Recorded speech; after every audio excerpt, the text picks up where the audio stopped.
If you don't go to the nursing home, you can sleep in the doghouse, my daughter exclaimed, looking me straight in the eye with contempt. I remained calm, smiled, and gathered my things, ignoring her malicious grin. Half an hour later, a limousine pulled up, and when she realized who was behind the wheel, her smile disappeared forever. Before we continue, please subscribe to the channel and let us know where you are listening in the comments. My hand rested on the door handle of what used to be my house. The doorbell hung by tangled wires, plastic housing cracked like someone had punched it. Something twisted behind my ribs, not quite pain, more like recognition. Inside, bass-heavy music thumped through walls I'd insulated myself 20 years ago. I slid my key into the lock. Still worked, for now. The chaos hit me before I'd taken 3 steps inside. Empty Chinese takeout containers covered the coffee table I'd bought the year Helen died. The cream carpet, Helen had chosen cream despite my warnings about stains, bore a wine-dark splotch the size of a dinner plate. Someone had left the living room curtains half drawn. An afternoon light cut across the room in a way that made everything look staged, theatrical. Dad? Beulah appeared from the kitchen, phone in one hand, surprise flashing across her face before settling into something more guarded. You didn't call. Didn't think I needed an appointment. I set my briefcase down carefully, buying myself a moment to catalog what I was seeing. The leather sofa where Helen used to read, Kevin Bailey sprawled across it, bare feet on the ottoman, remote in hand like he owned the place. Maybe he thought he did. Ronald, Kevin nodded, didn't stand. Unexpected visit. I walked through the living room, without responding, into the dining area where Helen's mother's china cabinet stood against the wall. The cabinet door hung crooked, broken hinge, probably 2 months old based on the dust pattern, through to the kitchen. Dishes piled in the sink. The vintage wall clock Helen had restored stopped at 3:47, battery dead. The garbage bin overflowed with pizza boxes and beer bottles. Back in the living room, Kevin still hadn't moved. Beulah hovered near the hallway, arms crossed, defensive posture I recognized from her teenage years when she'd been caught doing something she knew was wrong, but planned to justify anyway. How long has Kevin been living here? I asked. 8 months, maybe. Beulah's voice carried that rehearsed casual tone. What's it matter? There's plenty of room. 8 months. The utility bills made sense now. Water usage doubled, electric tripled. I'd paid them without question, the way I'd paid for everything else since her divorce from Patrick had left her, as she'd put it, financially devastated. I clicked open my briefcase with deliberate precision, the snaps loud in the sudden silence. Kevin had muted the television. Inside, I kept a folder I'd prepared that morning. 3 months of bills, property tax statement, insurance renewal. I placed the folder on the coffee table, moved aside a container of congealed lo mein to make room. I'm selling the house, I said. The realtor estimates $850,000, maybe more given the market. I'll use it to expand the restaurant business.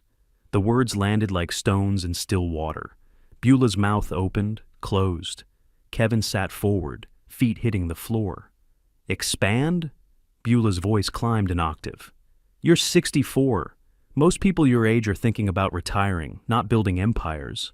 This is my house. I've lived here for 3 years. I walked to the window, looked out at the street where I'd taught her to ride a bicycle when she was 6. The Henderson's oak had grown taller. The sidewalk crack she'd always jumped over had widened into a split that would need repair before listing the property. Mr. Bell? Kevin's voice came from directly behind me, closer than was polite. I could smell his cologne, something expensive and too heavy. Maybe it's time to consider, well, at your age, stress isn't healthy. Running restaurants is a young man's game. Have you thought about assisted living? Some places are quite nice. I turned slowly. Kevin stood with arms crossed, chest puffed slightly, the way young men stand when they're trying to claim territory. His eyes held that particular mixture of fake concern and real calculation. Behind him, Beulah watched us both, her expression caught between hope that Kevin would fix this and fear that I wouldn't be fixed. Assisted living. I tasted the words, let them sit on my tongue. I run 3 successful restaurants. I employ 42 people. I closed a deal with a supplier yesterday that will save me $30,000 annually. Does that sound like someone who needs assistance? Each sentence came out quieter than the last. In the restaurant business, you learn that the softer you speak, the more carefully people listen. Kevin's jaw tightened. He'd expected volume, anger, something he could fight against or dismiss. Quiet unnerved him. After everything I've been through, Beulah's voice cracked, aiming for tears that didn't quite materialize. The divorce, losing Patrick's money, starting over. You're going to throw me out? What kind of father are you? I walked back to the coffee table, picked up my briefcase. The folder stayed where I'd placed it. I'm not throwing you out. I'm giving you notice that I'm selling the property. You'll need to find somewhere else to live. We're not going anywhere. Kevin moved to stand beside Beulah, protective gesture that might have worked if he hadn't been living rent-free in my house for 8 months while I paid his utilities. Beulah has rights. This is her home. I looked at the broken cabinet hinge again, the stained carpet, the crooked frame holding one of Helen's paintings, a beach scene from our trip to Hilton Head, the year before the cancer. The house wasn't a home anymore. It was a way station for people who'd confused my generosity with weakness. I'll return next week with the paperwork, I said. Beulah's mouth opened for another protest. I was already walking toward the entry hall, toward the door, with its broken doorbell and scuffed threshold. My house key, the original, cut 30 years ago, sat on the entry table where I'd left it last week, after my previous visit. I'd set it down as a test. Neither of them had touched it. Neither had earned the right to.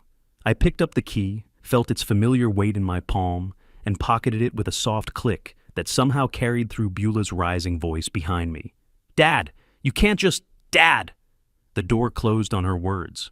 I walked down the driveway past the overflowing trash bins, past the mailbox someone had sideswiped and never repaired, to my 10-year-old Lexus. Kevin appeared in the doorway, arms crossed again, silhouetted against the light. I didn't look back. In my car, I sat for 3 long breaths, in through the nose, out through the mouth, the way my doctor had shown me after Helen died and the panic attacks had started. The steering wheel was cool under my hands. The house sat in my rearview mirror, shabby and neglected. Nothing like the home Helen and I had built together. I started the engine and pulled away, leaving them watching from the porch. 7 days. That's how long it would take to prepare what came next. 7 days. That's how long it took Attorney Effie Bailey to prepare the documents I needed. 7 days of Beulah leaving voicemails that started apologetic and ended demanding. 7 days of planning what comes next. My car pulled into the driveway at exactly 10 in the morning, early enough that they'd both be awake, late enough that any fog of sleep would have cleared. I'd chosen the time deliberately. I wanted them sharp for this. Beulah's face appeared in the living room window, then vanished. She'd been watching for me. The manila envelope sat on the passenger seat beside me, thick with documents Attorney Bailey had prepared, with the efficiency of someone who'd handled difficult family situations before. I took a moment before getting out. This was the moment of no return. Once I walked through that door with these papers, everything changed permanently. The front door opened before I could knock. Beulah stood there, face tight with anxiety, trying to disguise itself as defiance. You came. Said I would. I walked past her into the living room. Kevin sat on the sofa, different position than last week, but same territorial sprawl. The wine stain on the carpet had been scrubbed, leaving a pale blotch that somehow looked worse than the original. I moved to the kitchen table without preamble, set down the envelope, removed the documents inside, with Attorney Bailey's business card clipped to the top corner. The gesture felt formal, final, like serving papers in court, which is essentially what this was. What's that? Beulah asked, though her voice said she already knew. Sale documents and an eviction notice. 60-day notice as required by Illinois law. I slid the stack across the table's surface. The realtor will begin showings in 2 weeks. Beulah's hands moved toward the papers, then stopped. She pushed them back toward me without looking at them, the way you'd push away something contaminated. I'm not signing anything. You can't force me out of my own home. Mr. Bell? Kevin stood, walked around the table to stand too close, invading my personal space with crossed arms and puffed chest. I've researched Illinois property law. We've established legal residency here. If you try to evict us, we'll sue for unlawful eviction. The courts take tenant rights seriously. He sounded confident. He sounded knowledgeable. He was also completely wrong, but I didn't correct him immediately. In the restaurant business, you learn to let people finish their performances before you show them the kitchen's actual temperature. I looked at him steadily, the way I look at line cooks, when they've confused enthusiasm with competence. He held my gaze for maybe 5 seconds before his eyes flicked sideways to Beulah, seeking reinforcement. This house is titled in my name. I spoke quietly, each word measured. Beulah has been a guest. Guests can be asked to leave. The attorney's contact information is on the card. I tapped the envelope once with my index finger. You're welcome to consult your own lawyer. They'll tell you the same thing. A guest? Beulah's voice jumped from disbelief to fury in one breath. I'm your daughter. After Patrick left, you said I could stay as long as I needed.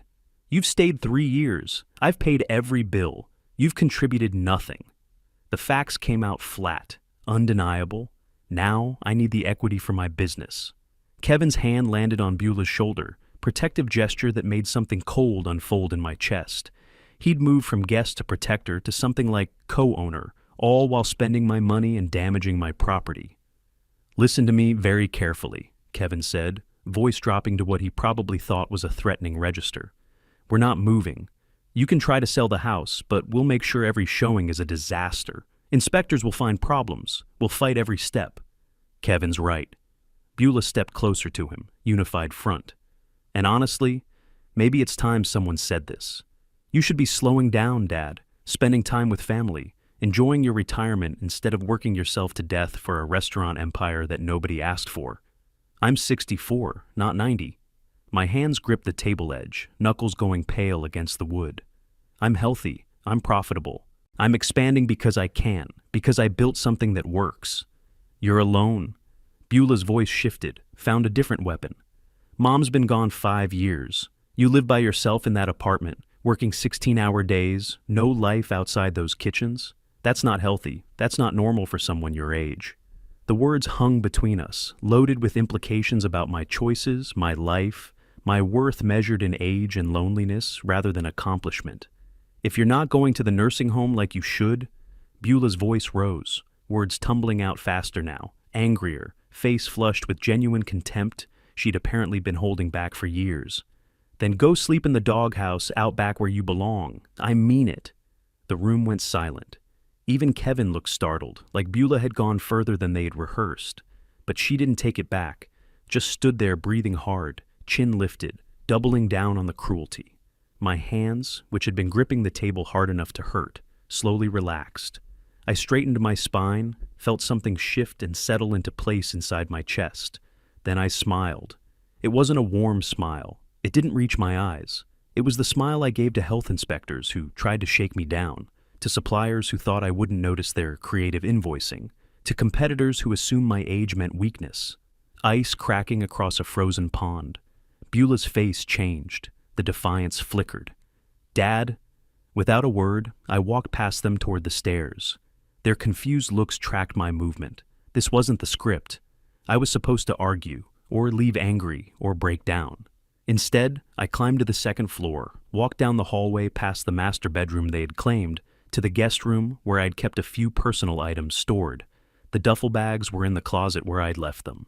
I packed methodically, 3 shirts, 2 pants, toiletries bag, the photo album from the top shelf, pictures of Helen, of Beulah as a child, of the life I'd built before it had required this kind of calculation. Dad? Where are you going? Dad? Beulah's voice drifted up the stairs, questions without answers. I zipped both bags, carried them downstairs. Kevin and Beulah stood in the living room, frozen in place, their earlier certainty replaced by something that might have been the first whisper of doubt. Walking past them was easy, past Beulah's outstretched hand, past Kevin's confusion, through the entry hall to the front door. At the entry table, I paused. My house key, the one I'd left here last week, the one neither of them had touched because neither truly believed I'd take the house back, sat exactly where I'd placed it. I picked it up, pocketed it with a soft click. That small action said everything about ownership, about who had rights here and who'd been playing pretend. On the porch, I set down the duffel bags and pulled out my phone. The number was already ready in my recent calls. I tapped it, waited through 2 rings. You can pick me up now. I kept my voice level, conversational. Behind me, through the screen door, I heard Beulah's sharp intake of breath. The voice on the other end asked something. I allowed myself a small smile. Real this time, though still cold around the edges. Yes, it's time. I'm at the house. Pause, listening. She said exactly what you predicted she'd say. I ended the call, stood waiting on the porch with my bags at my feet. Down the street, I could hear an engine in the distance, growing steadily louder. "Dad?" Beulah's voice came through the screen door, higher now, uncertain. "Dad, who's coming? What are you doing?" I didn't answer, just stood there, looking down the tree-lined street where I'd lived for 30 years, where I'd raised a daughter who just told me to sleep in a doghouse. The engine sound grew closer. Soon, everything would change. But first, I had to let them wonder. Let them worry. Let them understand that the man they had dismissed as old and manageable had been planning 3 moves ahead while they'd been playing house with his money. The car turned onto the street. I picked up my bags. Still didn't look back at the face watching me through the window. The call was made. Now I waited. Spring air carried the scent of fresh-cut grass from the Hendersons' lawn, 3 houses down. Traffic hummed on the main road, 2 blocks away. The phone in my pocket still held warmth from my palm. Behind me, I heard the front door creak open. Old hinges I'd been meaning to oil for years, but never had. I didn't turn around. Let her come to me. I'd counted to 60 twice in my head when Beulah's voice reached me from the doorway. "So, you finally figured it out, Dad?" False sweetness coated each word like sugar on poison. "That you don't belong here anymore? Good, you're making this easier than—" The words died. From the corner of my vision, I saw what had killed them. A sleek black limousine, turning the corner 3 houses down, gliding toward us with the smooth inevitability of a chess piece moving into checkmate. I checked my watch. Perfect timing. Beulah's hand flew to her throat. I heard Kevin's footsteps inside, moving toward the door, drawn by her sudden silence. The limousine slowed, its tinted windows reflecting maple trees and suburban normalcy, then pulled into the driveway with precision that spoke of professional service. The engine purred to silence. Car door opened. 1 foot planted firmly on the pavement, polished Oxford, dark slacks with razor-sharp crease. Then the driver rose to full height, adjusted his tie with casual elegance, and met Beulah's eyes across the 20 feet separating porch from driveway. Patrick Murphy looked nothing like the broken man from 3 years ago. The business suit fit him perfectly. His shoulders carried no defeated slope. His face showed no hollow desperation. He looked successful, healthy, controlled. He looked, I realized with satisfaction, exactly the way I'd hoped he would. "Hello, Beulah." His voice carried the flat professionalism of a hotel concierge addressing a difficult guest. No warmth, no anger, nothing but correct formality. He let her name hang in the air between them for a 3 count before turning to me. "Thank you, Mr. Bell, for allowing me to be your personal driver today. I hope the ride meets your expectations." The word personal landed with intentional weight. It suggested arrangement, planning, intimacy between allies. Behind Beulah, Kevin appeared in the doorway, confusion written across his face. I picked up my duffel bags, descended the porch steps without glancing at either of them, and walked to the limousine's open trunk. Patrick stood beside it, waiting with the practiced patience of someone who understood theater. I placed each bag into the trunk with deliberate care, taking my time, giving Beulah every opportunity to find words that wouldn't come. The silence did my work for me, better than any speech I could have delivered. Patrick closed the trunk with a soft, expensive thunk. He moved around the car, opened the rear passenger door, stood at attention as I settled into leather seats that smelled of lemon polish and luxury. Through the window, I saw Beulah gripping the porch railing, her knuckles white against the painted wood. The door closed. Patrick returned to the driver's seat with crisp efficiency, adjusted his rearview mirror, and caught my eye for half a second. Something passed between us, not quite a smile, but an acknowledgement. The first crack in his professional demeanor. He started the engine.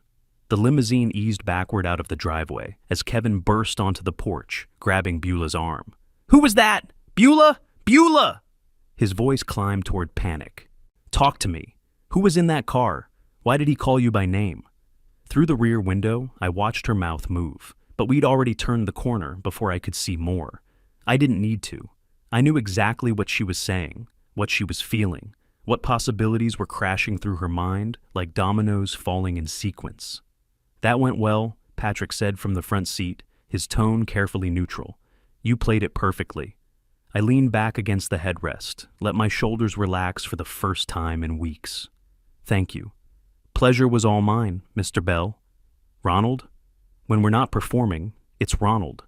In the mirror, I saw his jaw tighten slightly. She looked older than I remembered.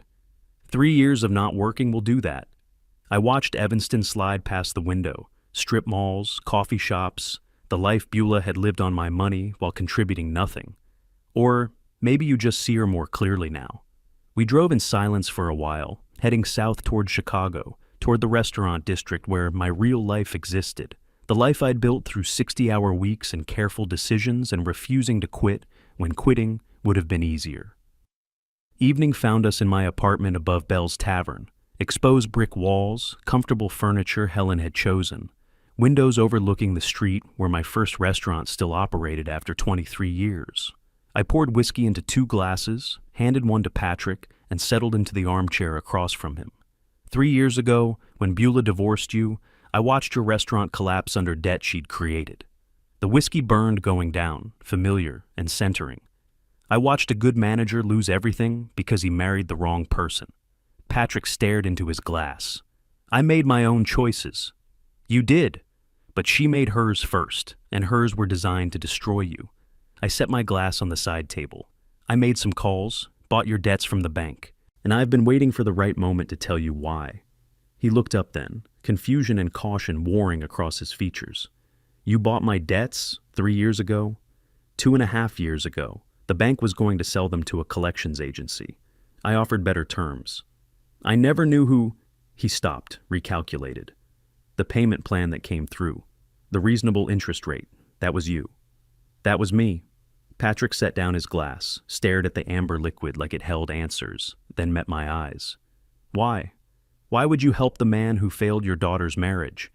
The question sat between us, heavy with implications. Outside, a siren wailed past, faded into the city's constant background noise. In the restaurant below, the dinner crowd would be filling the tables, my staff moving through their routines, with the precision I'd trained into them over decades. I smiled, small, cold, the smile that appeared when someone finally asked the right question. The limousine disappeared around the corner. I stood on that porch until Kevin's questions became unbearable. Then I went inside and said nothing. For 2 weeks, I said nothing. I waited for Dad to call. He didn't. 14 days of checking my phone obsessively. 14 days of Kevin researching tenant law on his laptop, making proclamations about adverse possession and squatters' rights. 14 days of the house feeling less like a home and more like a cage with walls closing in. I started checking the mailbox 3 times a day. Thursday morning, mid-April, the mail carrier held out a clipboard for me to sign. Her expression, practiced sympathy mixed with professional distance, told me everything before I even tore open the envelope. Certified letter. Attorney Effie Bailey, at law. I recognized the name from the business card Dad had left on the kitchen table 2 weeks ago. My hands shook as I unfolded the single sheet of legal stationery. Kevin's footsteps approached from inside the house, fast and purposeful. What is it? He read over my shoulder before I could answer. His finger jabbed at the text. This is intimidation, adverse possession. If you've lived somewhere long enough, you gain rights. We'll fight this. He tapped the document again. Your father thinks he can bully us. He can't. But the words swam in front of my eyes. All financial support, including mortgage, utilities, property tax, and insurance payments, will cease effective May 1st, 2025. And below that, notice to vacate premises within 60 days per Illinois residential eviction statute. We need a lawyer, Kevin said. I know someone who handles these cases. Not expensive, probably $1,500 up front. $1,500 I didn't have. From an account Dad had stopped funding the day he walked out with Patrick driving him away, like some kind of hired chauffeur, like some kind of friend. I called Dad 6 times that first day. Voicemail, voicemail, voicemail. Dad, it's me. Can we talk? Please. The second day, I got the letter. This is extreme. We need to discuss this like adults. The third day, my voice cracking despite my efforts to control it. Dad, it's me again. Please, just call me back. We can work this out. I know I said things I shouldn't have. About the nursing home, I didn't mean. I paused, swallowed hard. Just call me, please. Nothing. 3 days of silence that felt deliberate, calculated, designed to make me understand that my father, who'd always answered when I called, always transferred money when I asked, always been there as my safety net, had cut the rope. On the fourth day, my phone buzzed with a text message. Wednesday, 2 p.m., Bell's Tavern. Nothing more. No greeting, no explanation, just an address I knew well because I'd visited his restaurant exactly twice in 20 years. Once for the grand opening I'd been too busy to care about. Once for Helen's memorial gathering I'd left early from because grief made me uncomfortable. Wednesday morning, I stood in front of my closet for 20 minutes trying to decide what to wear. Something that said I was taking this seriously, but not desperate. Something that reminded him I was his daughter. Finally settled on a navy dress Helen had complimented once, back when she was alive, and I'd pretended to care about her opinion. The drive from Evanston to downtown Chicago took 30 minutes. Every mile increased the knot in my stomach. Kevin had wanted to come, but I'd refused. This needed to be just Dad and me, father and daughter. I could still reach him on that level. I'd always been able to manipulate his guilt about Helen's death, about not being around enough during my childhood, about choosing his restaurants over his family. Bell's Tavern occupied a corner lot in a gentrified neighborhood that used to be warehouses. Exposed brick, large windows, the kind of place that served craft cocktails and attracted the lunch crowd in business casual. I'd forgotten how successful he actually was. Easy to forget when you're living in his house on his money. Inside, the lunch rush was in full swing. A hostess smiled professionally. "Can I help you?" "I'm meeting Ronald Bell." Her expression shifted to recognition. "Mr. Bell's daughter. He's in the corner booth. Follow me." The way she said Mr. Bell carried respect. The way she said daughter carried nothing, just a fact, neutral as the weather. I followed her through the crowded dining room, aware of other diners, aware of staff moving with practiced efficiency, aware that this was Dad's territory and I was the outsider. He sat in a booth near the window, reading something on his phone. He looked up as I approached, stood briefly in a gesture toward politeness, then sat again after I slid into the opposite seat. "Thank you for coming," he said, as if I'd had a choice. A waitress appeared, young, efficient, comfortable in her role. Dad signaled her without looking away from me. "The usual for me, Kelly. My daughter will have—" He paused, let the silence stretch. "Just water," I managed. My throat felt tight. "And the grilled chicken salad," Dad added. "She'll need to eat." Kelly nodded, disappeared. The casual way he'd ordered for me, the assumption that he still knew what I needed, should have annoyed me. Instead, it felt like he was demonstrating something. "This is my restaurant. These are my people. I'm in control here." I leaned forward, prepared to deploy the strategy I'd rehearsed for 3 days. "Dad, you don't understand what it was like after the divorce. Patrick left me with nothing. Nothing. I had nowhere to go. You took me in. You said I could stay as long as I needed. I'm still your daughter. Doesn't that mean anything?" The words that had always worked before, invoking family, victimhood, his protective instincts, fell flat against his expression. He didn't soften, didn't lean in, just watched me with the same evaluating stare I'd seen him use on incompetent suppliers. "Stop." His voice was controlled but harder than I'd ever heard it. "Just stop!" He set down his fork. When had Kelly brought our food? With a precise click against the plate. "You're 38 years old. You've never held a job. You spent 3 years spending my money like it was yours. I paid for your college. You didn't finish. I gave you a home. You trashed it. Enough lies about a hard childhood that never existed." Each sentence landed like a slap. I tried to reach across the table, grab his hand, force him to acknowledge our connection. He moved his hand smoothly to pick up his water glass, the evasion so natural it could have been accidental, but we both knew it wasn't.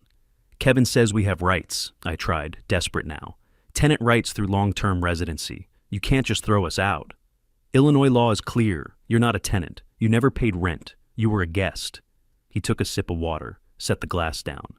"Kevin is wrong. Your lawyer will tell you the same thing." Around us, the lunch crowd's conversation created a wall of sound, laughter, clinking glasses, the comfortable noise of people who had jobs and lives and didn't depend on their fathers at 38. Dad pulled out his wallet, extracted several bills. "Here's what's real. You have skills you've never used because you've never had to. Find a job within 30 days. Prove you're serious about being independent. If you do, I'll give you 3 more months rent-free to save money in transition. A job. The word hung between us like a foreign language. A job? My voice rose despite my attempts at control. I've never worked. I don't have skills. You want me to flip burgers? Several nearby diners glanced over.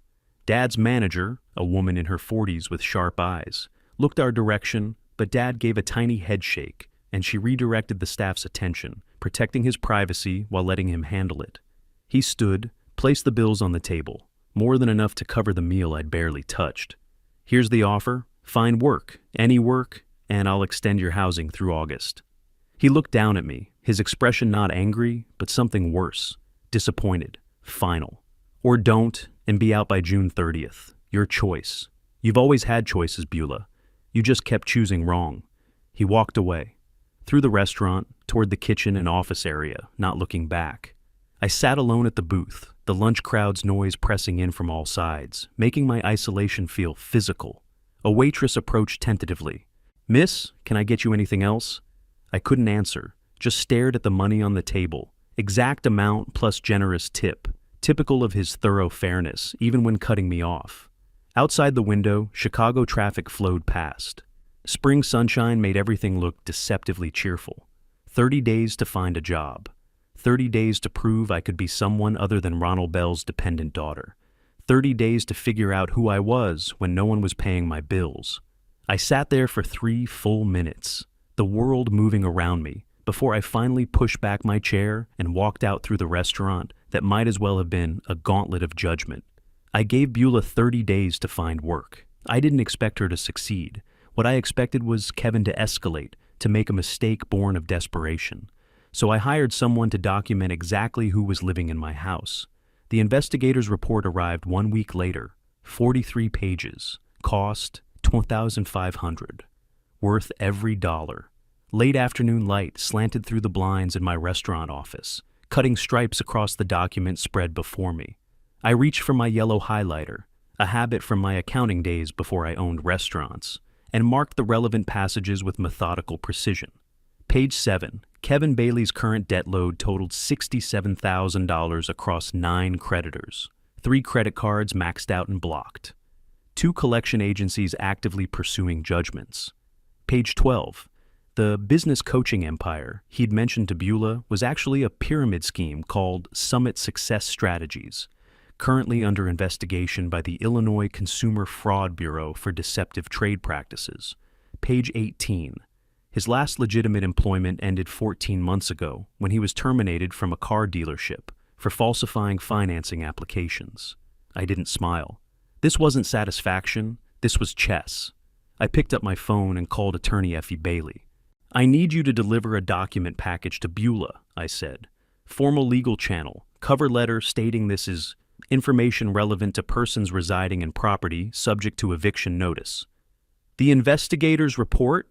Effie's voice carried no judgment. She'd been practicing family law for 30 years. She'd seen worse. Complete file, credit reports, debt documentation, the fraud investigation, everything. "She won't thank you for this. I'm not looking for gratitude. I'm looking for informed decisions."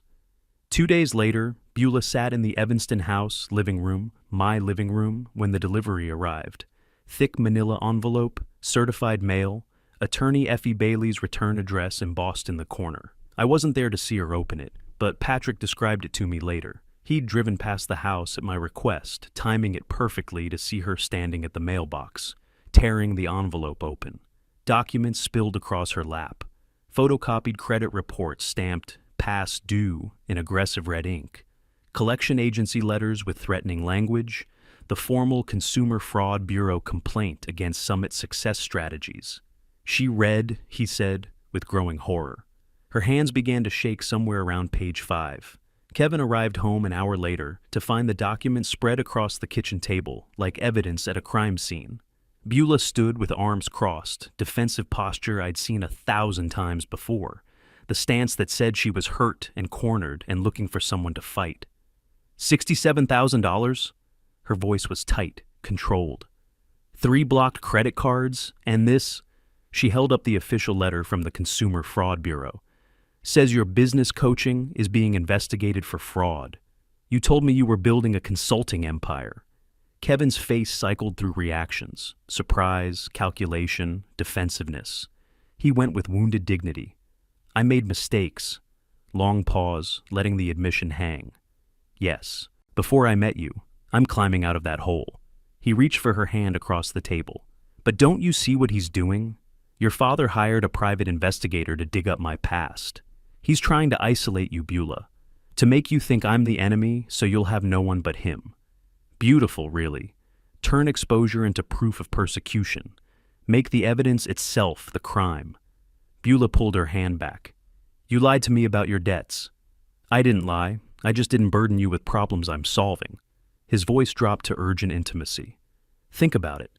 He's manipulating you. This whole eviction, the job ultimatum, now digging into my private financial history. He wants you desperate and alone so you'll come crawling back, grateful and obedient. I could picture the scene. Kevin leaning forward, body language open and vulnerable. Beulah wanting to believe him because the alternative was admitting she'd aligned herself with another disaster. There's a solution, Kevin said softly. Marry me this week. Silence. I imagine Beulah staring at him, trying to process the leap from debt exposure to marriage proposal. If we're married, you're protected, Kevin continued. Inheritance laws. You'd have claim to half of everything he owns if something happened. It's leverage, insurance. He can't just throw you away if you have legal protection. That's not, Beulah's voice barely audible. That's not how marriage should. Would you rather be homeless? Kevin cut her off, voice sharpening. Your father gave you 30 days to find a job you've never had skills for. He's setting you up to fail. This is survival, Beulah. This is us against him. Patrick told me she agreed within 10 minutes. Fear does that. Makes bad decisions feel like life rafts. The next day, they drove to the county clerk's office in downtown Chicago. Application fee, $60. Waiting period, 5 days. Minimum required by Illinois law. Kevin filled out the paperwork while Beulah sat beside him, staring at the form like it was written in a language she almost understood. When he slid it to her for signature, she paused, pen hovering. Some part of her knew this was wrong, that marrying someone despite your father or claim future inheritance wasn't love or partnership or anything worth building. But that knowing part was weak compared to the terrified part that saw herself homeless and jobless at 38. She signed. They set the ceremony date for the following Wednesday, early as possible after the waiting period. Kevin insisted they keep the marriage secret from me until the right moment. Specifically, he meant court proceedings, where they'd spring it on me as leverage. Beulah, desperate for any anchor in the storm, agreed. While Kevin plotted his marriage trap, I sat in a quiet coffee shop in downtown Chicago's financial district, watching Patrick Murphy walk through the door. He spotted me in the corner booth, approached with the cautious body language of someone expecting bad news. Thanks for meeting, I said, gesturing to the seat across from me. Your text said you had a business proposition. Patrick sat, ordered coffee from the hovering waitress, then focused on me with guarded attention. I wasn't sure if that was code for something else. I pulled a folder from my briefcase and slid it across the table. 3 weeks ago, Murphy's table came up for foreclosure auction. The bank was selling to recoup losses. I tapped the folder. I bought it, $85,000, the building, equipment, licenses, your name on the door, all of it, and I'd like to offer you a partnership. Patrick stared at the folder like it might explode. His hand moved toward it, stopped, moved again. Finally, he opened it. Inside, the deed of sale bearing my name. Bank foreclosure stamp dated 3 weeks prior. Business license, liquor license, health permits, all transferred to my ownership. And his name? Murphy's Table, still on every document in the font he'd chosen 5 years ago, when he'd had dreams instead of debts. You bought my restaurant. His voice came out flat, processing slowly. I bought a foreclosed property with strong bones and an established reputation, I corrected. I'm offering you operations director position, $75,000 annually plus 20% profit share after initial investment is recouped.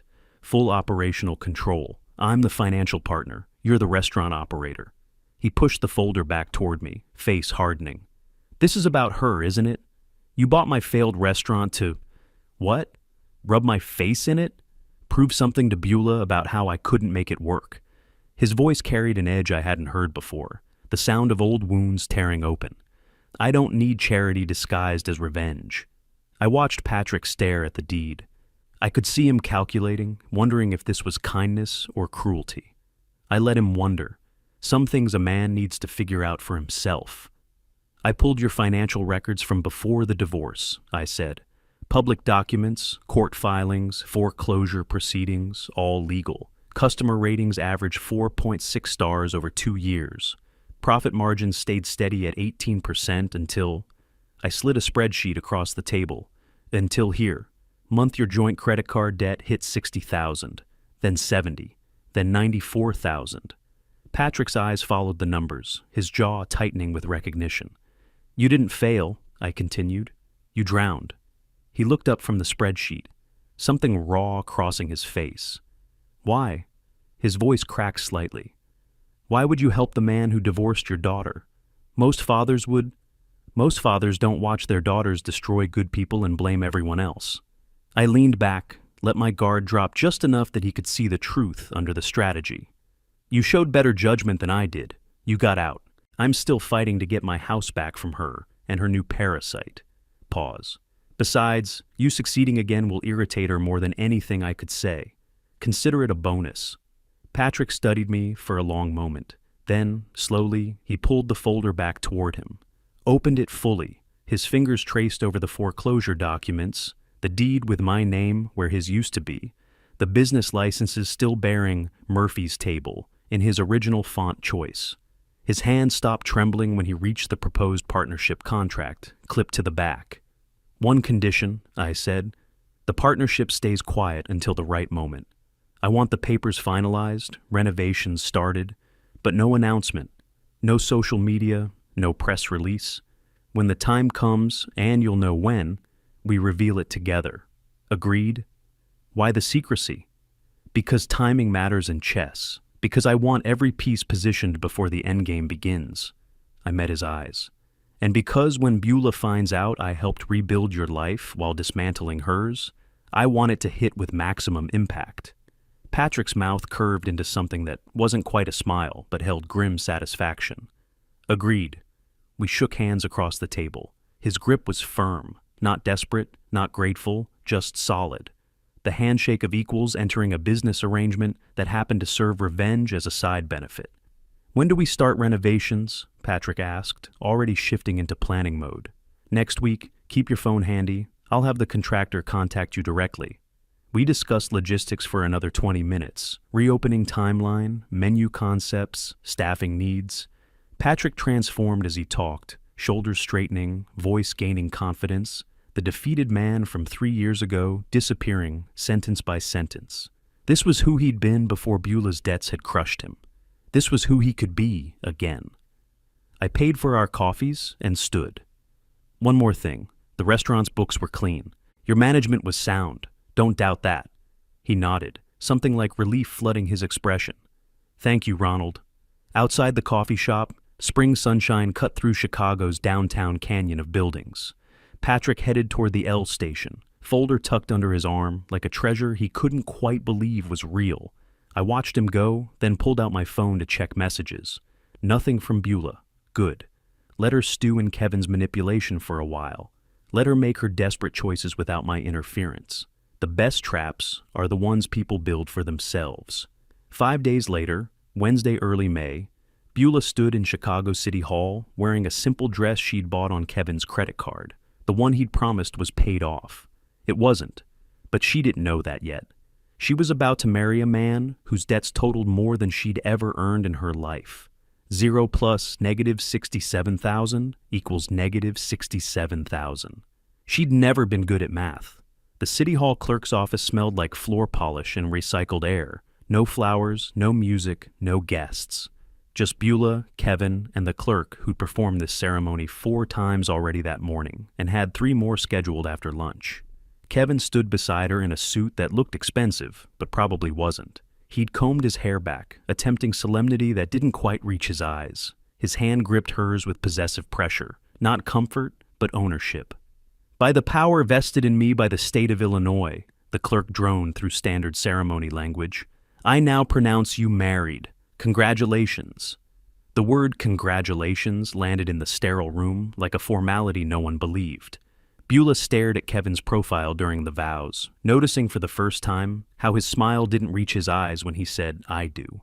She blinked, swallowed, said her own vows like reading from a script she hadn't memorized properly. They signed the marriage certificate. Kevin immediately pulled out his phone, insisted on a photo, the two of them holding the certificate up to the camera, his arm tight around her waist. She managed a smile. Later, looking at the photo, she'd see her own eyes showed someone drowning, while everyone else saw someone swimming. "Remember," Kevin said as they walked out of City Hall into mild spring weather, "we don't tell your father yet, not until the court hearing. That's when we use this." He tapped the marriage certificate he'd already tucked into his jacket pocket. "Maximum impact. He'll have to negotiate with us then." "Right?" Beulah's voice came out hollow. "Maximum impact." She clutched the copy of their marriage certificate, the one she was allowed to keep, and tried to feel married. Tried to feel anything besides the growing certainty that she'd just signed another document she didn't fully understand, making promises to another person who saw her as a means rather than an end. In the car driving back to Evanston, Kevin was already on his phone, researching spousal inheritance rights Illinois, while Beulah stared out the window at Chicago traffic. The spring sunshine that had seemed promising that morning now just made everything look overexposed, too bright, showing all the cracks in the facade. She was married to a man with $67,000 in debts, living in a house her father was evicting her from in 43 days, without a job, without skills, without any clear path forward except Kevin's promises about leverage and legal protection and inheritance rights that somehow would solve everything. The marriage certificate in her lap felt less like a shield and more like another weight dragging her down. Meanwhile, that same afternoon, Patrick Murphy met with a contractor at Murphy's table. The building that used to be his, now, was mine. Soon would be ours. They walked through the space, discussing renovations, new kitchen equipment, fresh paint, updated dining room chairs, a revamped menu board. "When's the target opening date?" the contractor asked. Patrick pulled out his phone, checked the calendar, calculated. 8 weeks, June 30th. He didn't know that was also Beulah's eviction deadline. Didn't know that Ronald had chosen the timeline deliberately so that the same day Beulah lost the house, Patrick would be cutting the ribbon on his second chance. I knew, though. I'd planned it that way. Because justice isn't just about punishment. It's about restoration, taking from those who stole, giving to those who were robbed. Patrick texted me from the restaurant. "Contractor estimates 8 weeks, targeting June 30th. Opening, that work for you?" I typed back, "Perfect timing." 2 secrets running parallel. 2 plans unfolding simultaneously. Beulah and Kevin thought they'd gain leverage through marriage. Patrick and I were building something that would render their leverage irrelevant. Neither side knew what the other was doing. The collision was inevitable. I just had to wait for the pieces to move into position. 3 weeks after Beulah signed her marriage certificate, I made a phone call to Commonwealth Edison. Close the account at 847 Oakwood Drive, effective June 1st. The representative confirmed. I hung up. It wasn't cruelty. It was consequence. The house was mine. The bills were mine. And I was done paying them. June 1st arrived on a Wednesday. Beulah woke to silence. Wrong silence. The house always hummed. Refrigerator compressor, central air, the subtle electric buzz of modern life. Now, nothing. She reached for the bedside lamp. Click. Nothing. Through the window, she could see the Hendersons' porch lights still on. Just their house, then. Kevin stirred beside her, mumbling about the heat already building in the June morning. She flipped light switches in different rooms, kitchen, living room, bedroom, as if the problem was just a tripped breaker. Kevin checked the electrical panel in the basement. Everything in order. The power company had simply cut service at the pole outside. The kitchen tap produced nothing when she tried it. No water pressure, no familiar rush through old pipes. Kevin spent 90 minutes on hold with utility companies, bouncing between departments, his jaw tightening with each transfer. Finally, a representative explained with professional firmness, the account was closed by the property owner, Mr. Ronald Bell, effective June 1st.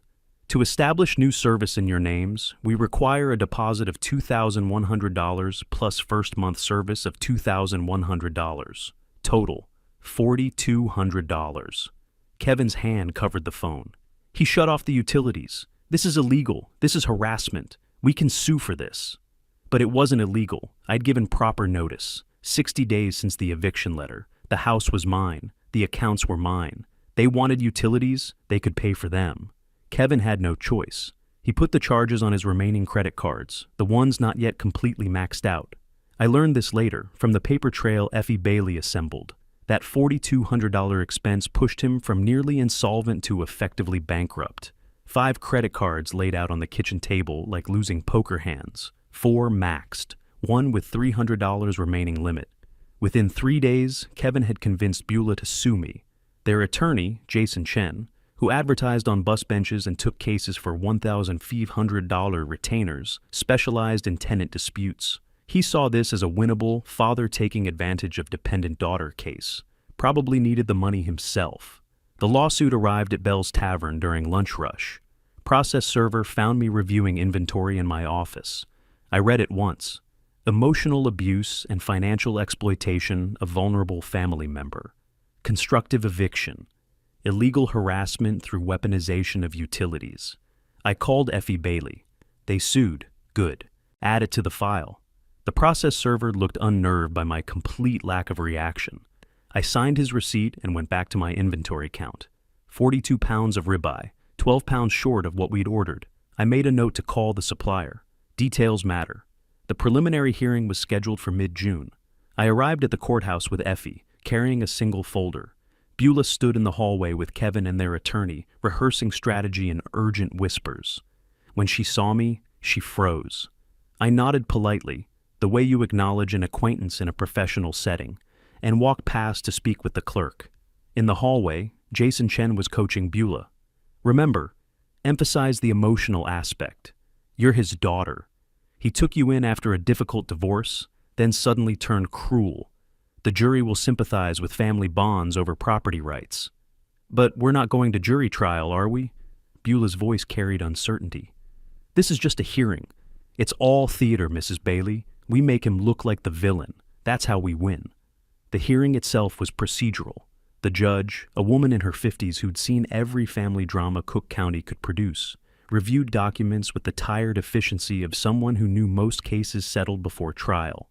Mrs. Bailey, you claim constructive eviction and emotional abuse, but these documents show you've resided in your father's property rent-free for 3 years. She looked over her glasses. And you were married 3 weeks ago, but didn't inform the court until today? This was Beulah's surprise play, the one Kevin had convinced her would change everything. Yes, Your Honor. We married because my father's actions were causing such stress on our relationship. He's trying to destroy our family because he disapproves of Kevin. The judge examined the marriage certificate Kevin had produced with theatrical flourish. Then the property deed bearing my name. Then the eviction notice, legally proper and filed through appropriate channels. I'm setting the main hearing for July 28th, she said. Until then, status quo is maintained. Mrs. Bailey and Mr. Bailey may continue residing in the property. However, she fixed Kevin with a look that suggested she'd dealt with his type before. There will be no removal or alteration of property contents without written permission from the owner. Understood? Yes, Your Honor, Jason Chen answered quickly. Outside the courthouse, Kevin pulled Beulah into a tight hug that looked more possessive than affectionate. Did you see his face when you announced the marriage? He didn't expect that. Now, he can't just kick you out. You're a married woman with rights. We've got leverage now. Over his shoulder, I watched Beulah's expression, uncertain, searching my face for reaction. Anger, hurt, anything that would prove I still cared enough to be affected. I loaded my briefcase into my car with the same methodical precision I brought to every task. No hurry, no drama. He didn't look surprised, Kevin. Beulah's voice drifted across the parking lot. He looked like he already knew, like it didn't matter. That's just his poker face. Trust me, we're winning. But they weren't winning. They'd just announced a 3-week-old marriage to a man who'd predicted their desperation would drive them to exactly this move. I'd told Patrick 2 months ago that Kevin would try to secure Beulah through marriage. I'd been right. Effie Bailey unlocked her car next to mine. Are you surprised? No, disappointed maybe, that she's that predictable. I opened my trunk, revealing several banker's boxes I'd prepared the night before. Prepare all the documents, bank statements, utility bills, the investigator's report on Kevin, Patrick's divorce records showing Beulah's spending, everything. I want the judge to see the complete picture. How do you want to present the evidence? Chronologically. I closed the trunk. I want the judge to see exactly how we got here, step by step, dollar by dollar. I look back toward the courthouse where Kevin was still celebrating his imaginary victory. She thinks marriage changes the game. It doesn't. It just makes the ending clearer. 6 weeks, $12,600. I stared at the number on the calculator like it might change if I looked hard enough. The utility bills sat in a neat stack beside my coffee. Paid. All on Kevin's credit cards. Cards that were now, according to him, temporarily at their limits. Temporary. Everything with Kevin was temporary. Temporary setback. Temporary cash flow problem. Temporary living situation.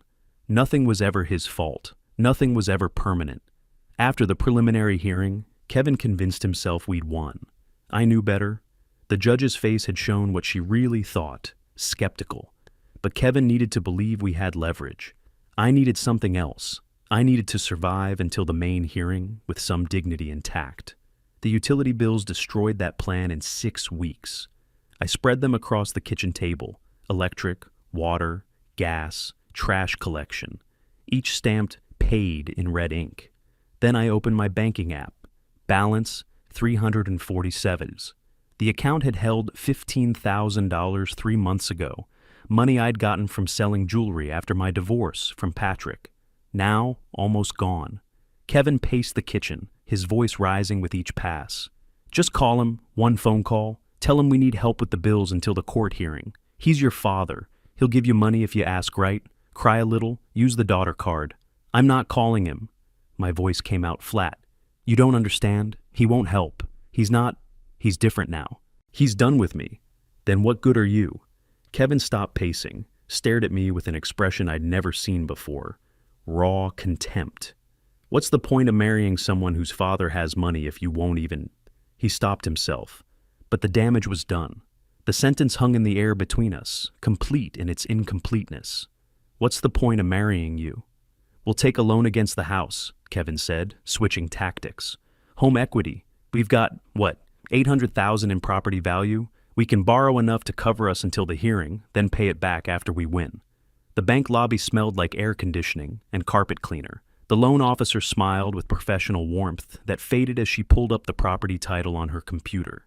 I'm sorry, but we cannot extend a loan secured against property you don't legally own. She rotated the screen to show us. Ronald Bell's name highlighted in yellow. Without his signature as co-borrower or property owner consent, this application cannot proceed. Kevin's hand tightened on my arm, painful, possessive. This is our house. She's lived here 3 years. That counts for something legally.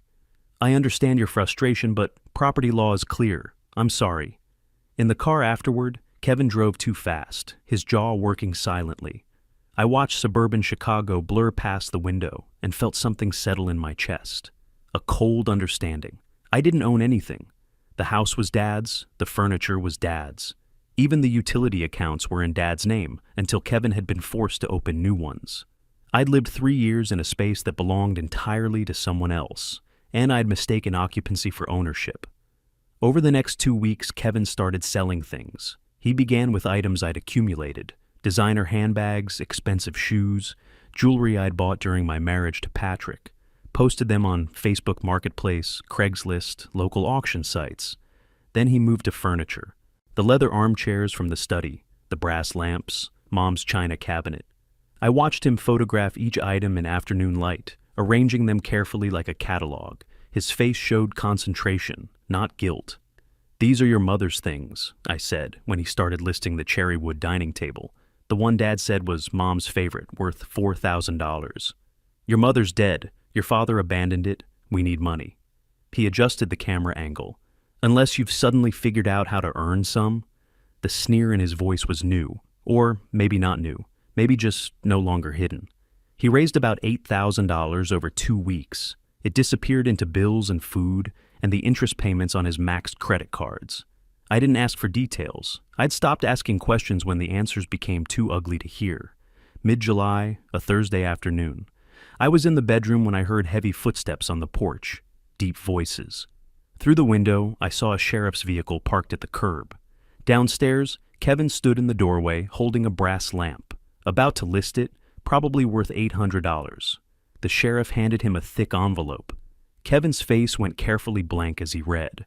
I took the document from his hands when he came inside. Supplemental complaint, theft and conversion of property, itemized list of missing items, totaling $18,000, demand for immediate return or restitution. The list was detailed, precise. Cherrywood dining table, $4,000. Leather armchairs, set of 2, $3,200. China cabinet with contents, $4,500. Brass lamps, pair, $1,600, on and on. Each item documented with original purchase receipts, photographs from the house, current market values. "We're stealing from him," I said. My voice sounded strange, distant, like it was coming from someone else. "Kevin, we're stealing from my father. He abandoned this stuff. He walked out with 2 bags, remember? He doesn't care about furniture. He cares about the law." I looked at him, really looked, saw him clearly for maybe the first time. "And now we've given him more ammunition." My voice dropped. "This was your plan? To make me a thief? My plan was to secure our future." His face flushed red. "Your plan was to be useless. Can't get a job, can't ask daddy for money, can't do anything except spend and take and blame everyone else." He stepped toward me. Not a casual step, an aggressive step. "You want to know why Patrick left you? Why your father hates you? Because you're a black hole that sucks money and gives nothing back." His fist hit the wall 6 inches from my head. The impact sent drywall dust into my hair. I froze completely. This was new. This was different. This was dangerous. Kevin stormed downstairs. I heard bottles clinking, heard him muttering to himself in the angry circular way drunk people do when they're working themselves up to something worse. I called Jason Chen, our attorney, from the bedroom with the door locked. My father filed another lawsuit for property theft. Can he do that while we're already in litigation? Unfortunately, yes. Jason sighed, already sounding defeated. "Mrs. Bailey, I need to be honest. This new filing significantly damages our position.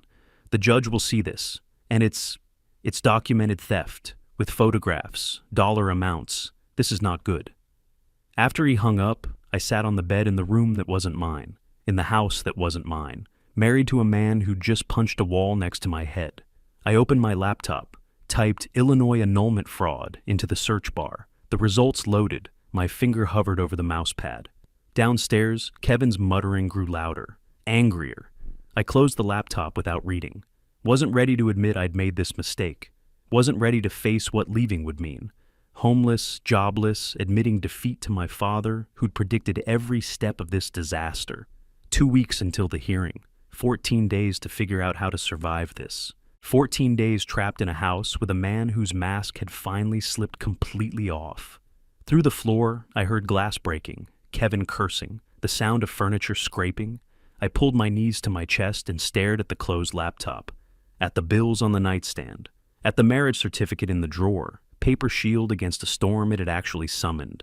$12,600 spent in 6 weeks. $18,000 in theft charges. $67,000 in Kevin's pre-existing debts.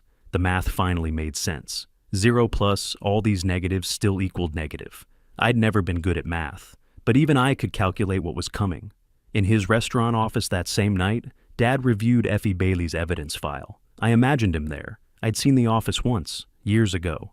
Neat desk, everything in its place. He'd be adding the itemized list of stolen property to the growing collection of documentation, adding Kevin's violence to the pattern of escalation, building his case piece by methodical piece.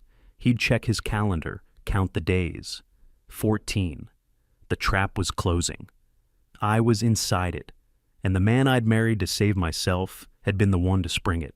The courtroom smelled like old wood and anxiety. I sat at the plaintiff's table between Kevin and our attorney, Jason Chen, whose confident predictions from last week had evaporated into nervous paper shuffling.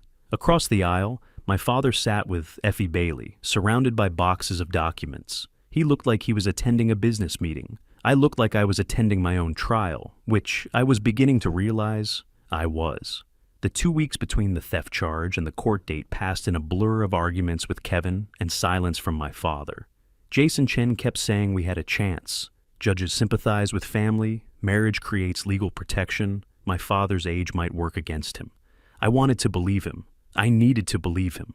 But when I walked into that courtroom and saw the boxes of evidence at my father's feet, belief became harder. All rise, the Honorable Judge Margaret Hayworth presiding. We stood. The judge entered, took her seat with brisk efficiency, reviewed the file before her. She looked like someone who'd heard every family excuse Chicago could produce and believed none of them. Jason Chen stood for his opening statement, voice carrying practiced sympathy. Your Honor, this is a case about a vulnerable daughter taken advantage of by her wealthy father. Mr. Bell promised his daughter housing after a difficult divorce, then cruelly withdrew support when she tried to build a new life with her husband. We're asking the court to recognize basic human decency and family obligation. Effie Bailey rose. No theatrics, just facts delivered in measured tones. Your Honor, the facts are straightforward. Mr. Ronald Bell owned a property. He allowed his adult daughter to reside there rent-free for 3 years following her divorce. He provided $151,200 in financial support during that time. When he legally terminated that arrangement, she sued him for providing exactly what the law entitled him to provide. Nothing. This is not a case about family obligation. This is a case about property rights and financial responsibility. $151,200. Hearing it spoken aloud. The total of 3 years of bills, utilities, expenses, made something cold settle in my stomach. That's what my independence had cost. That's what I'd taken while contributing nothing. Effie began presenting evidence with methodical precision. She stood at her table and removed documents from bankers' boxes, creating neat stacks labeled with numbered exhibit tags. Each movement precise, each paper placed exactly where it needed to be, building a physical wall of evidence. Property deed, Ronald Bell, sole owner, utility bills, 36 months of electricity, water, gas, trash collection, all paid by Ronald Bell. Bank statements, 3 years of transfers totaling $151,200 for living expenses. Then came the document I'd forgotten signing. Gift of use agreement dated 3 years ago, my signature at the bottom. Language stating I could reside in the house at owner's discretion, revocable at any time, no ownership transfer implied. I remembered signing it vaguely. Dad had said it was a formality, something for his tax records. I hadn't read it, hadn't thought it mattered. Now it mattered more than anything. The theft evidence followed. Photographs of missing furniture, the cherry wood dining table, leather armchairs, brass lamps, Mom's china cabinet, screenshots from Kevin's online sale listings with prices clearly visible, neighbor testimony about a moving truck, total documented value, $18,000. Then Effie said 4 words that stopped my heart. I call Patrick Murphy. My hand flew to my mouth. Kevin leaned toward Jason Chen, whispering frantically. Patrick walked to the witness stand, my ex-husband, looking healthy and composed, nothing like the broken man from 3 years ago. He took the oath, sat, met Effie's eyes, not mine. Mr. Murphy, you were married to the plaintiff from 2019 to 2022, correct? Yes. During that marriage, what was your financial situation? Patrick's testimony was factual, calm, devastating. During our marriage, Beulah spent $94,000 we didn't have. Designer clothes she wore once, trips to places we couldn't afford, renovating an apartment we were renting. He held up bank statements, pointing to specific line items. I tried to talk to her. She said I was being controlling. When the restaurant failed, she blamed me for not earning enough. I lost everything. I couldn't look at him, couldn't look at my father, stared at my lap while Patrick's voice continued.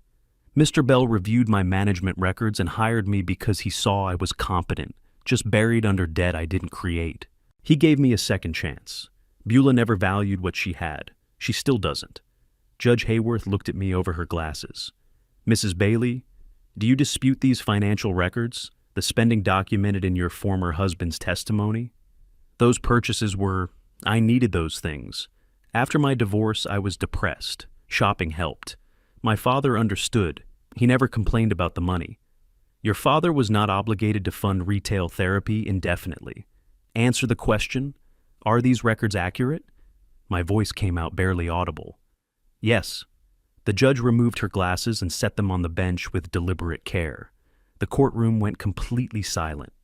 I find for the defendant on all counts. Mrs. Bailey, you resided in your father's property as a guest, not a tenant. He provided substantial financial support for 3 years. He followed proper legal procedure to terminate that arrangement.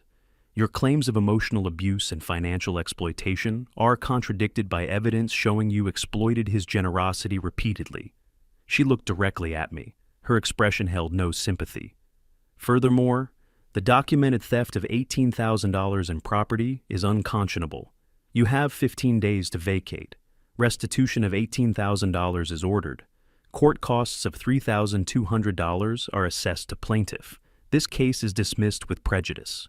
Kevin stood so abruptly his chair knocked backward. He walked out without a word to me, footsteps echoing through the silent courtroom. My father and Effie Bailey gathered their materials. As they passed our table, Dad paused briefly. Met my eyes. No triumph, no anger, just acknowledgement. You should call a moving company. 15 days goes faster than you think. Dad, he continued walking. The judge gave you 2 weeks. Use them wisely.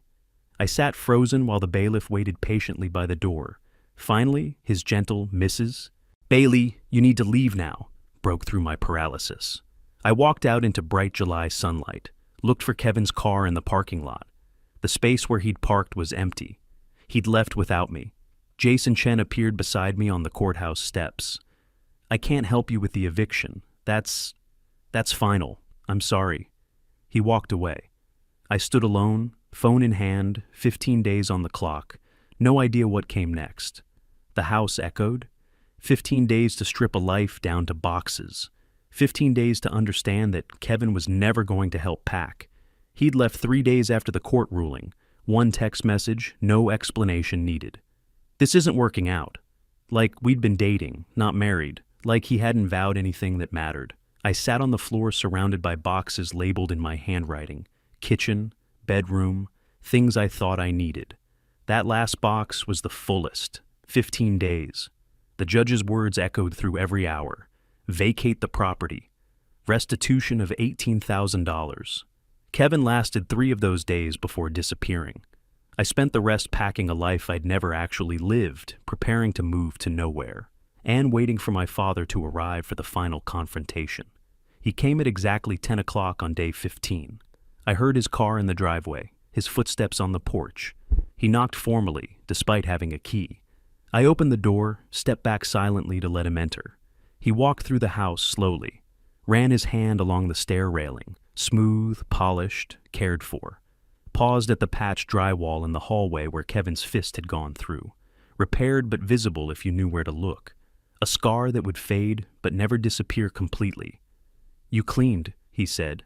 It's your house. I tried to fix what I could. Professional movers arrived shortly after.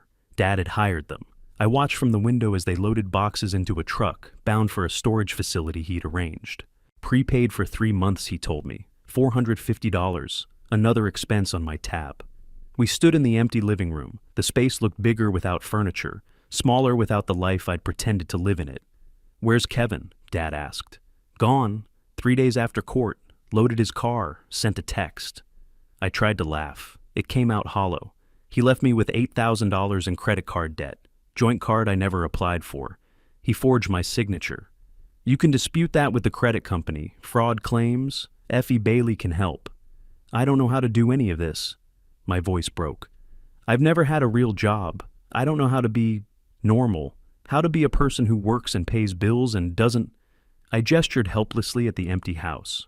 Doesn't destroy everything they touch. Dad reached into his jacket and pulled out a manila envelope. Set it on the windowsill between us. What's that?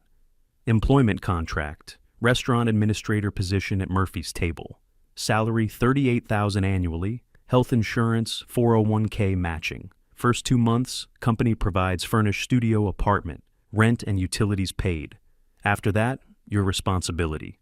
I stared at the envelope like it might explode. "This is real work," he continued. "No special treatment. You report to Patrick as operations director. 90-day probationary period. If you can't do the job, he'll fire you. If you show up drunk, you're done. If you steal, you're done. But if you actually try, you might surprise yourself." I opened the envelope with shaking hands. The contract was detailed, professional, real. My signature line waited at the bottom. "Why?" I looked up at him through tears. "After everything, the lawsuit, the things I said, what Kevin did, why would you help me now?" "Because you're my daughter. That doesn't give you the right to my money or my house or my patience. But it means I'll give you one chance to figure out who you actually are when nobody's handing you things." He paused. "Your mother would have done the same. One last chance. But this time, you earn it. Childhood is over, Beulah. It ended 20 years ago. You just kept pretending it hadn't." I signed the contract with shaking hand, pen hovering over the line for a long moment. This signature meant something different than the marriage certificate. This one required me to actually be someone. "Thank you," I whispered. "Don't thank me. Show up. Do the work. Thank me in 6 months if you're still employed." He took the signed contract, handed me a copy and an address. "Studio apartment. Keys are with the building manager. First shift tomorrow, 7 a.m. Patrick will train you on the reservation system." He walked to the door, paused. "You've never had to work for anything, Beulah. That's my fault as much as yours. But that ends today. Everything from now on, you earn." 1 week later, I stood inside Murphy's table, watching the ribbon cutting through the front window. Local press gathered outside. My father and Patrick posed with large ceremonial scissors, cutting the ribbon together. The photo would show two men who'd rebuilt something, not just a restaurant, but themselves. I wore professional attire I'd bought from a discount store, modest dress, sensible shoes. Nothing designer, nothing I couldn't afford on my new salary. I stood at the host stand, greeting customers, learning the reservation system, taking names phonetically on my notepad because I kept forgetting them. Patrick passed my station mid-shift, paused. "You seated that four-top by the window?" "Yes. Was that wrong?" "No. Good instinct. That's our best natural light table. Professional, not warm, but acknowledging competence. The reservation system shows red when we're overbooked. That's when you offer the bar for drinks. Always give a specific wait time. Don't say soon. People need numbers. I'm sorry, I know I'm slow at this. Stop apologizing. Just learn faster. Everyone's slow on day 1. He started to walk away, paused. Focus on being less slow on day 2. I messed up 3 reservations that shift, spilled water on a guest, wrote down the wrong phone number for a party of 6. My feet hurt. My head hurt. I wanted to quit approximately 14 times. At the end of the shift, Patrick said, "Tomorrow, same time. We'll work on the phone protocol." Tomorrow. There would be a tomorrow. I walked to my studio apartment 6 blocks away. Small, plain, furnished with basics, bed, table, chair. Nothing extra, nothing I didn't earn. I looked around at the space and felt something unfamiliar.